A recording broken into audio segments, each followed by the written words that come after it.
Next we have Hannah Loeb. This past spring, Hannah recently graduated from Kingswood Oxford School.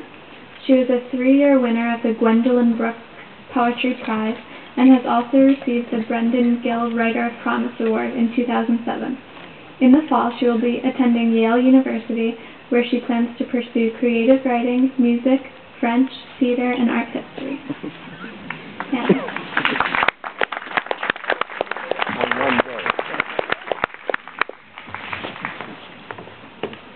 Hello, everybody. I wrote this first poem for my father. My father loves the ocean. He hears it hem and re-hem in burbling folds over the silt gray and aging sand, closes his eyes and, serene, grins. It waits for us, endless like the western cannon.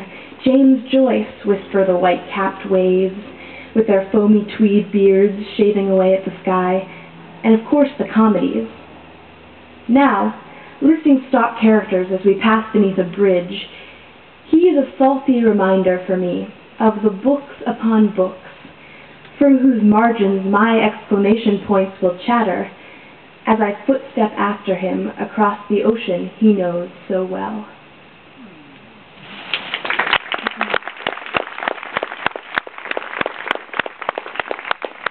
This next poem is about a boy. Solid you, twigs and bones the thick way, hold your neck and hang like leaves. You are cracking of warm all the time, but your fissures pattern me into happy, happy here. Nonsense the way you stand up, down, and I love every which way. Right when you go, it rains on me to leaf you, one by one by one, to grow from you and run everlasting trunk circles, or maybe paint you red and watch you wind dry. Keep you, really. Red, or now, or summer blue, I get lovingly desperate to plant you.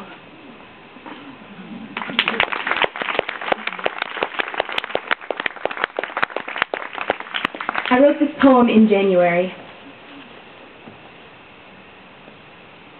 It was all gently bitter when, dipped and set, my lovely gutter engine sputtered and died.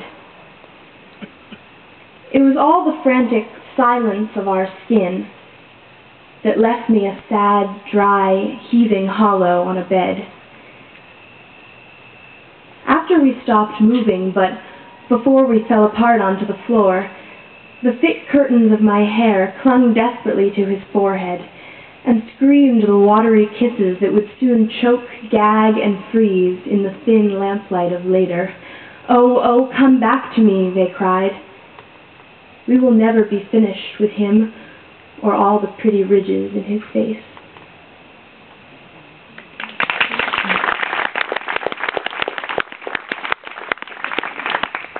I wrote this next poem while I was reading the novel Catch-22 in July. To Joseph Heller and his charming army of faded dingbats, between whose lingering pinches of pages my drowsy fingers slacken every midnight, bent curiously against the page, still reading, thank you for your patience. How wonderful to draw your sour little vignettes out across July with me, and even to forget you, pages at a time, but to know you perfectly still. Reading with my many bookish friends who keep me company until September. Joseph Heller, thinking seriously about war, could only have dreamed of such an alliance.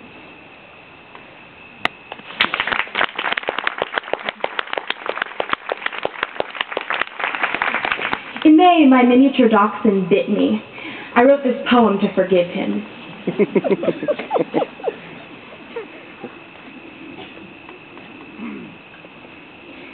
My little dog Homer looks tiny all the time, and people he doesn't know laugh at him because he is small. Maybe that is why, He sunk his sharp little teeth into the surprised flesh of my tightly unpunctured thumb. He listens to us move lamps and fasten our avocado green walls with the bloated trappings of our humanity, the far away, the yesterday, heat stroke, lunch. And he worries, in tragic bouts of tiny brown pod panic, about being left alone with, wagging, just his desperate dignity and a rawhide bone.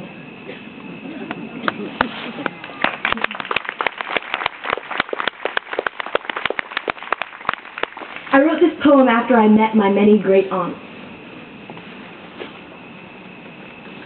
These are my quilting ladies, and they stitch history for free.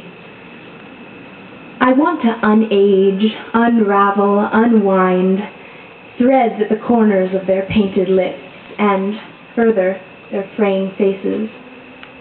I want to make them cotton young again and watch them skip home, unmarried and probably thin, sweet with new hips and a baseball bat. But who bothers to thread needles when my quilting ladies can speak blankets? They, I think, are everything young about me as they ask for my name again.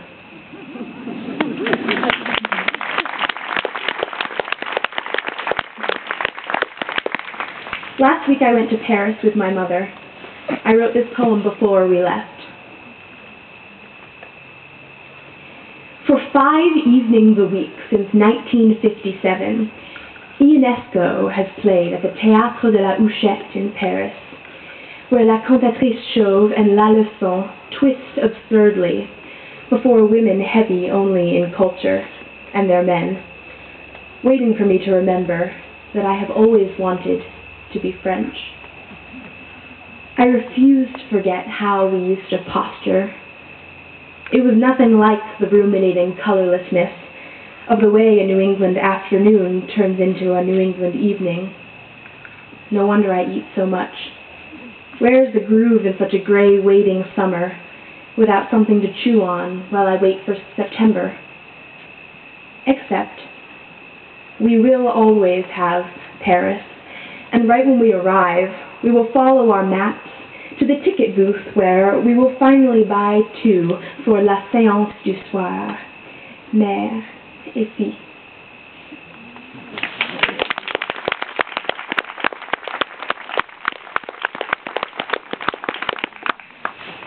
This is my only poem with a title. Nutty Girl, Alone. This poem is not about Missouri, or wherever else you'll go without me. Though when I whisper listless couplets loud, with tiptoed trumpets, graceless, proud, I am entrenched like hot sand, pillow, fruit, sobbing on the phone for old folds, sweet and stuck, sad. No, no, no, no, no, no, no. I want to fraction like raspberries and marinate my brains in their lovely, lonely nectar until I can gather my quirks, 1, 2, 3, 4, 5, 6, 7, and forge onward like vines, relishing my skin secrets, making my own sandwich. I appreciate the color of alone.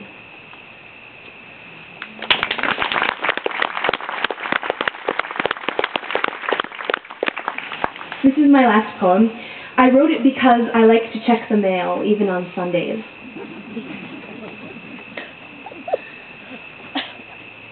If I lived in a mailbox, little red flag up, little red flag down, and if I shuffled piles of clean white envelopes and 40-something and smooth scent stamps, I cannot quench the way I like to handle correspondence.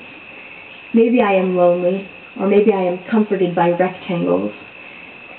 I would be staying and going both at once, waving to Mr. Postman as he takes out my trash, and listening happily as my letters moan, chide, scream, gossip, elicit, avoid the question, ask politely, hold hands, and run out of time. simply, I must build my boxes, garnish them with flags, and shine with papery glee until I am older and can untangle just why I once imagined my life in a mailbox. Thank you.